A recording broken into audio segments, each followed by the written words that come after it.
com mais um Papo Suprem, um programa da TV Suprem, veículo de comunicação da União Planetária, pioneira em comunicação positiva no Brasil. Aqui a comunicação é sempre elevada para o alto. Você pode acompanhar a nossa programação no canal 2 da NET TV, no YouTube e nas nossas redes sociais. E hoje eu tenho o privilégio de entrevistar Querino Neto. Vamos falar do Esperanto, a língua fraterna. Bem-vindo, Querino. Obrigado, Luana. Obrigado pela acolhida. O Querino é presidente da Liga Brasileira de Esperanto. Ele é advogado e professor de oratória. Querino, Esperanto. O que é o Esperanto? Como ele surgiu? O Esperanto é uma língua planejada. Então, diferente das demais línguas, ele foi construído artificialmente por uma pessoa chamada Ludwig Laser Zamenhof. É um judeu que morava numa região da Polônia, numa cidade chamada Białystok. Nessa cidade se falavam pelo menos 4 línguas, pela existência de vários povos que habitavam ali. Era uma cidade ainda dominada pelo Império Russo e que demonstrava, por meio dessas diferenças culturais, uma diferença severa de tratamento entre as pessoas. Então, Zamenhof se sentiu muito incomodado com a falta de compreensão entre os povos e o domínio linguístico que se exercia e que, na verdade, perpetua-se até hoje, e decidiu que criaria uma língua com o propósito de congregar os povos de diferentes culturas, para que todos eles falassem uma única língua. O Esperanto é, portanto, uma língua internacional. É uma língua que pertence a toda a humanidade, não só a um povo específico. E hoje, quando a gente vê o propósito de Zamenhof, a gente percebe que as problemáticas continuam, o que demonstra que o Esperanto continua sendo atual. A gente ainda vê dominação de povos frente a outros, a gente ainda vê domínio cultural e linguístico, a gente ainda vê colonização nas mais diversas formas, né, da atualidade. Então, o Esperanto é uma língua da fraternidade, eu diria. É uma língua que objetiva, por meio da diminuição dessa dominação, a igualdade entre as pessoas, a percepção de que nós todos pertencemos a uma humanidade única e que não há diferenças entre russos e poloneses, judeus, palestinos, franceses, enfim. Todos os povos pertencem a uma só humanidade e devem congregar por meio linguístico, utilizando uma língua de domínio único, de domínio universal e que não pertença nem privilegie povo algum. Porque aí ele faz essa diferenciação, tem uma língua dominante no mundo. Então, isso sempre aconteceu, né? Quando nós tínhamos o Império Romano, quando nós tínhamos o Império Russo também, né? A Rússia czarista, então toda a dominação que forçava os povos dominados a falarem a língua russa. Quando nós tivemos a França napoleônica e a língua hegemônica no mundo foi o francês, basta a gente considerar que mesmo aqui no Brasil, nossos bisavós, nossos trisavós que se tiveram algum privilégio da educação na época, eles tinham aula de francês na escola. E nós hoje vivemos sob um domínio linguístico, cultural dos Estados Unidos, né? Que não só são uma potência político-econômica, mas também uma potência cultural e linguística. Então, tudo que é moda lá é moda aqui também, tudo que se fala lá se fala aqui também. E a gente vê que não só no Brasil, mas em países africanos, tem sido muito frequente que o inglês tenha sido muito mais utilizado, muito mais frequente pelos resquícios da colonização nessas comunidades, nesses países, e, portanto, as pessoas vão deixando as suas culturas, deixando as suas línguas nativas, as línguas africanas, que são belíssimas, as línguas indígenas, que são belíssimas, para falar a língua dos seus dominadores. Isso acontece inicialmente no momento da colonização, mas se perpetua até hoje. Até hoje. O domínio do inglês sobre o resto das línguas é muito forte. E isso não acontece por acaso. Isso não é uma simples preferência das sociedades, né? Não é uma simples preferência de todos os povos de utilizar palavras no inglês. Eu costumo perceber e observar isso entre meus amigos, que hoje a gente já não encontra mais barbearias, porque tudo é barbershop, né? Hoje a gente não encontra mais cabeleireiras, porque são todas hair designs, né? Hairstylists. Exato. Então, isso não é por acaso. Isso é fruto de uma neocolonização que acontece hoje em dia, né?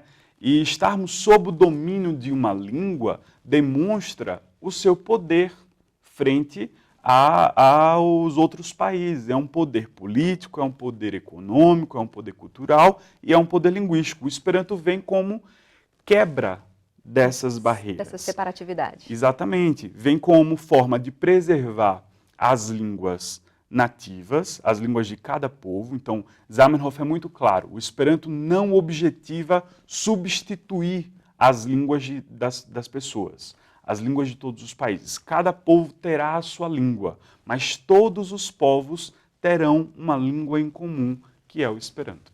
E como é uma língua planejada, ele pega conceitos de várias línguas?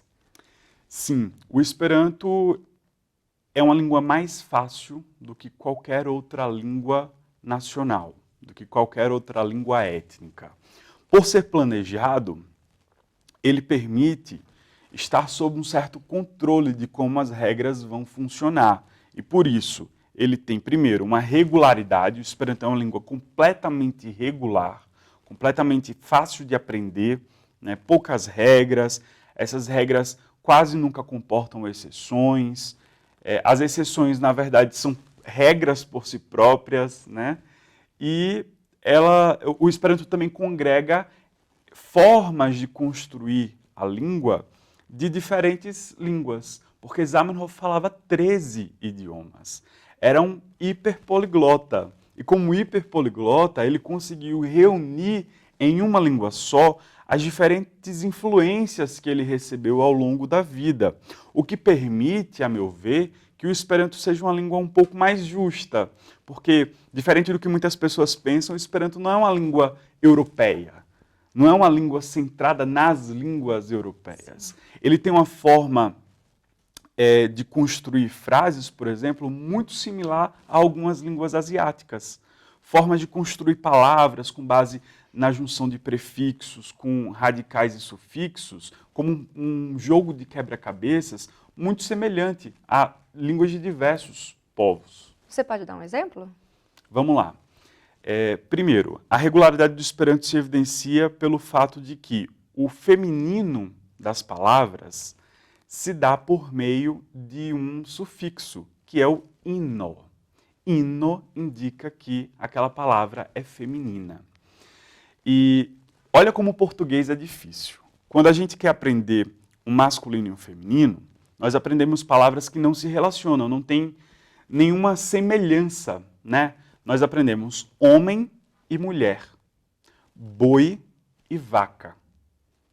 Para quem não é falante nativo da língua portuguesa, vai ter dificuldade. Vai ter que aprender e decorar mesmo essas palavras. Uhum. No entanto, se você aprende o Esperanto, você vai aprender que homem é viro,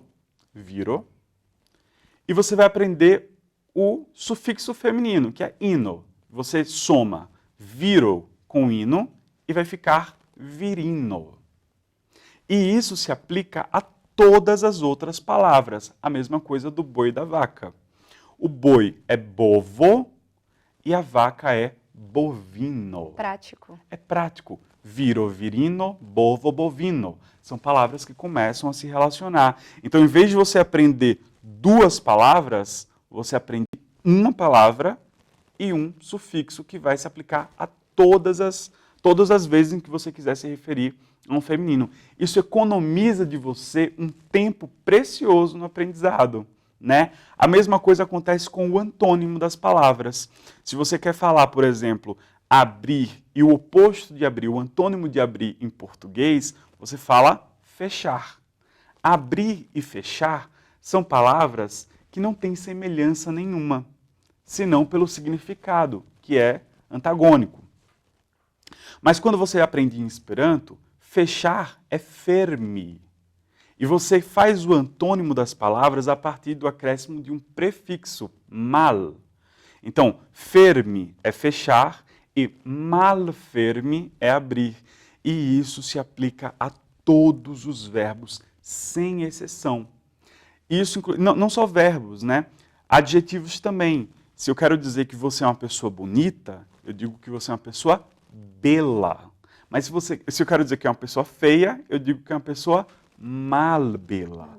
Não há exceção. Que interessante, Querino. E eu quero saber muito mais, mas a gente vai dar um breve intervalo e é bem rapidinho, porque eu estou curiosa para saber muito mais e inclusive outras nuances, a quantidade de pessoas no mundo. A gente volta já aqui no nosso Papo Suprem, na nossa União Planetária.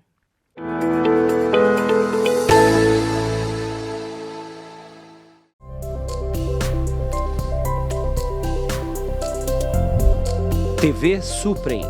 Para uma nova consciência, uma nova televisão.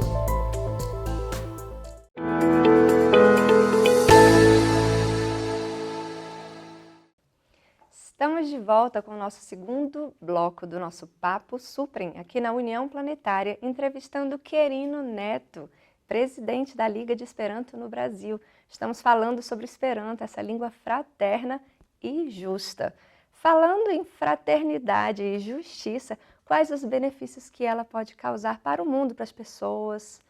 Bom, em primeiro lugar, individualmente, eu divido os benefícios em dois. Os benefícios individuais e os benefícios coletivos, né? Primeiro, o Esperanto individualmente oferece a todo aprendiz, a todo estudante, o caráter propedêutico. O que é o caráter propedêutico? É a habilidade que você adquire de aprender com muito mais facilidades outras línguas depois que você aprende o Esperanto. Porque você começa a assimilar regras e casos e determinadas concepções dentro do Esperanto que não tem na sua língua nativa, né? Dentro do português nós não temos, por exemplo, o caso acusativo, que em línguas como o latim já existem, e no Esperanto nós temos. Então você tem mais facilidade de aprender outras línguas pela assimilação das regras que às vezes coincide de estar também no Esperanto. Isso é um dos benefícios individuais. O segundo benefício individual está nas possibilidades que o Esperanto proporciona, nas oportunidades. O Esperanto investe muito, principalmente em jovens. Eu sou um exemplo disso. Eu viajei o mundo graças ao Esperanto. Tive a oportunidade de conhecer lugares inimagináveis na América do Norte, na Europa, na África. E o Esperanto investiu em mim. Mas é muito mais do que simplesmente a oportunidade de viajar. É a oportunidade de sair da nossa caixinha. Eu que venho do Nordeste, de uma cidade muito pequena, apesar de ser uma capital, que é Maceió, mas acostumado com um modo de vida, fui obrigado, e que bom que fui obrigado, a conhecer outros modos de vida e perceber que o meu não era o único, não era o universal.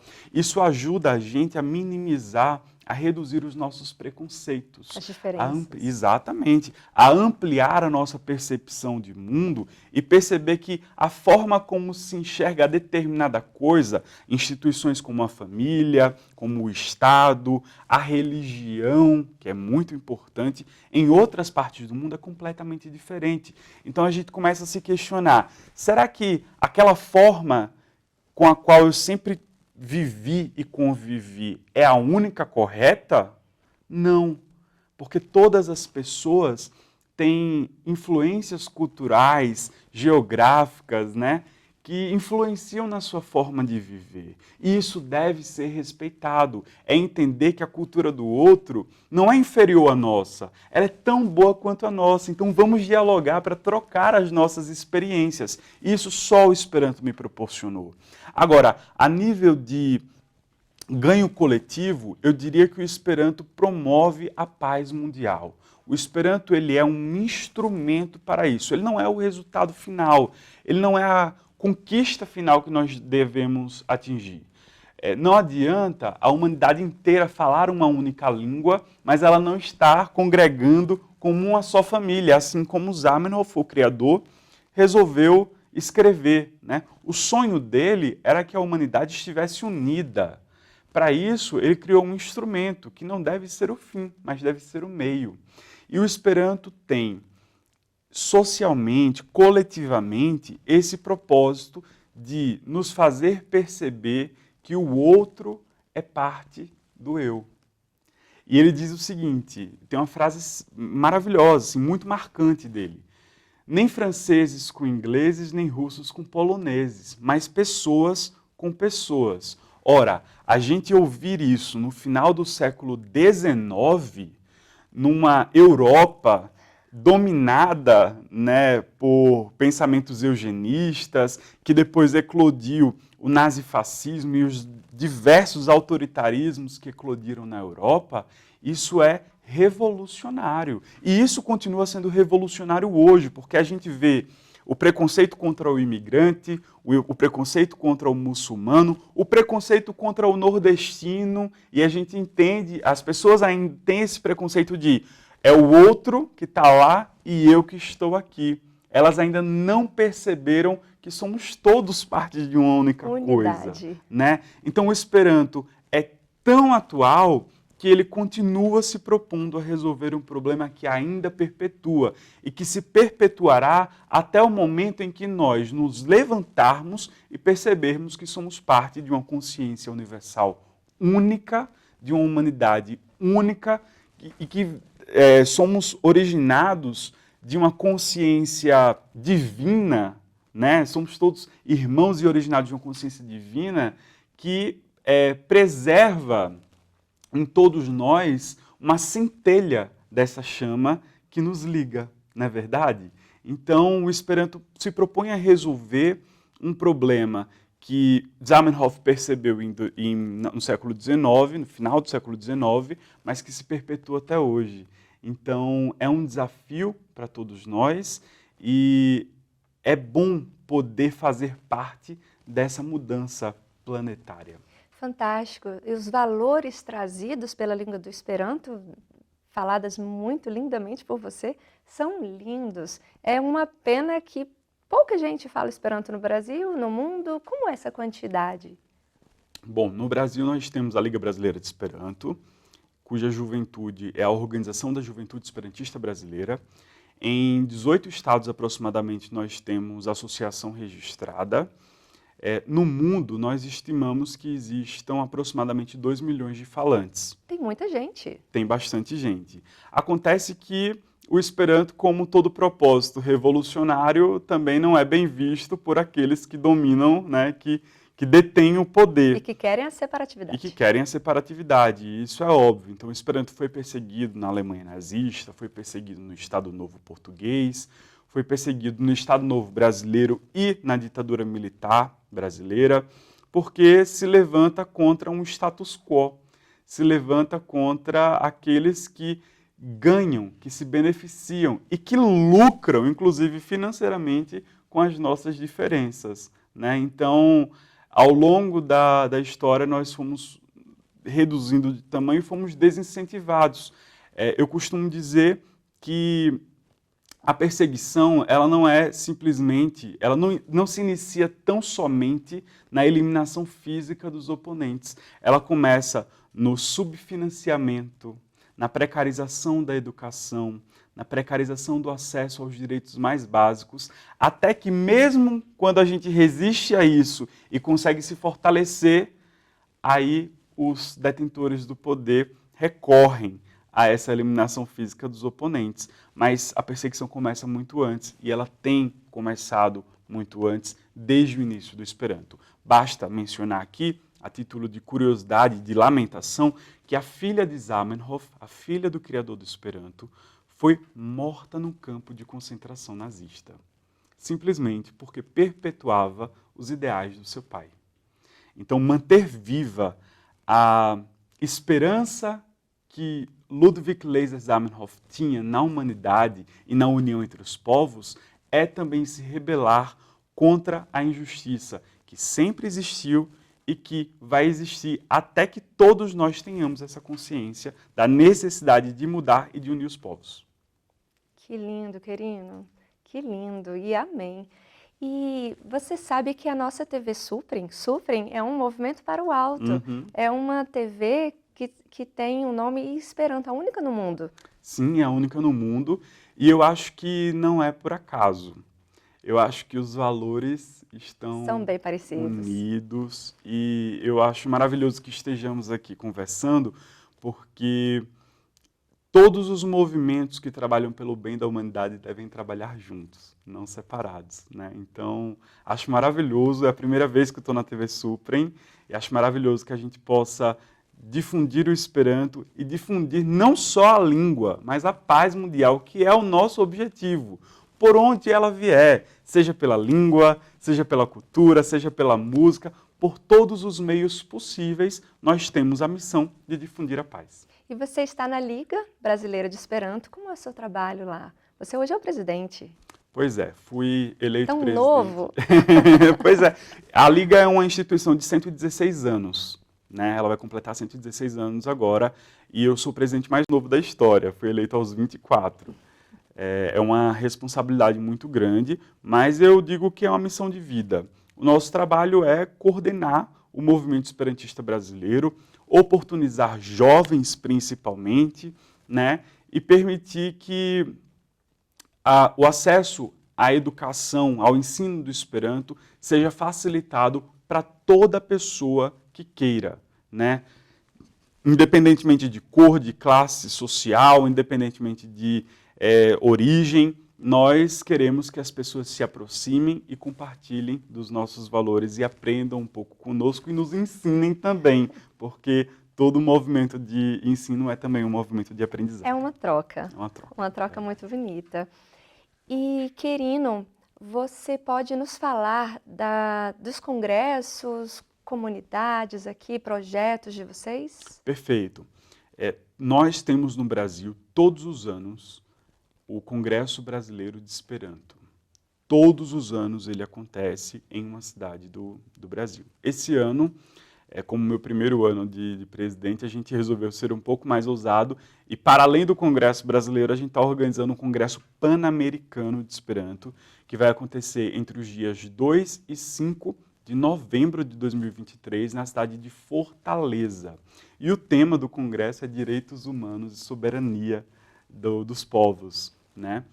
E, para além dos congressos brasileiros, nós temos encontros regionais, né, em todas as regiões do Brasil, e alguns estados promovem os seus encontros e congressos estaduais também.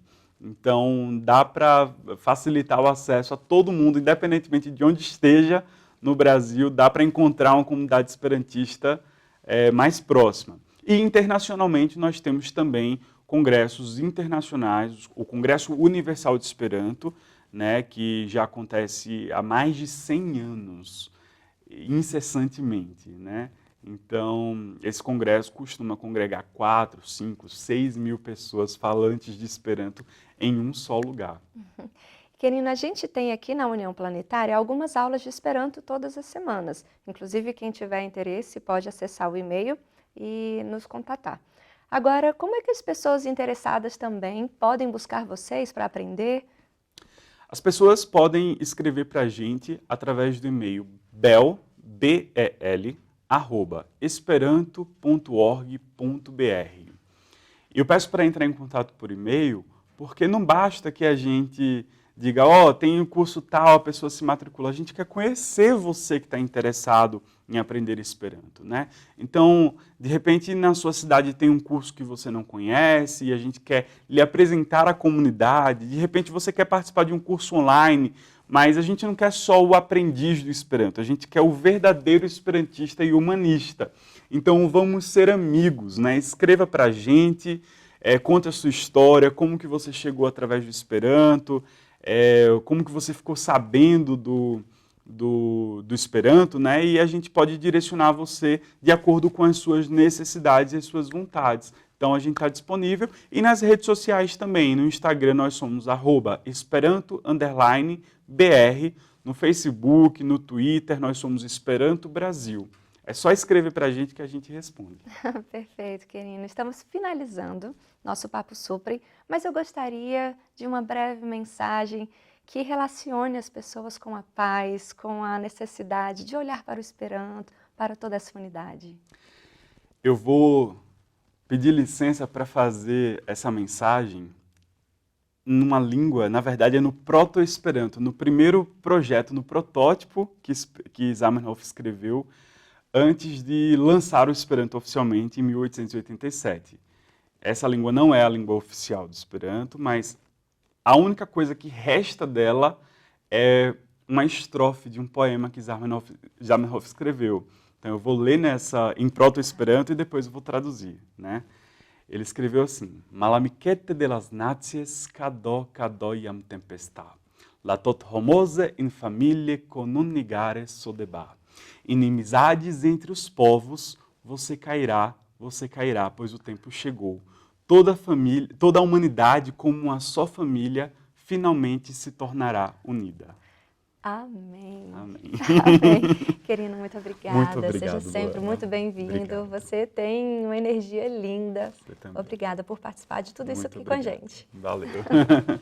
Você pode acompanhar a nossa programação nas redes sociais, no canal 2 da NET TV e no YouTube.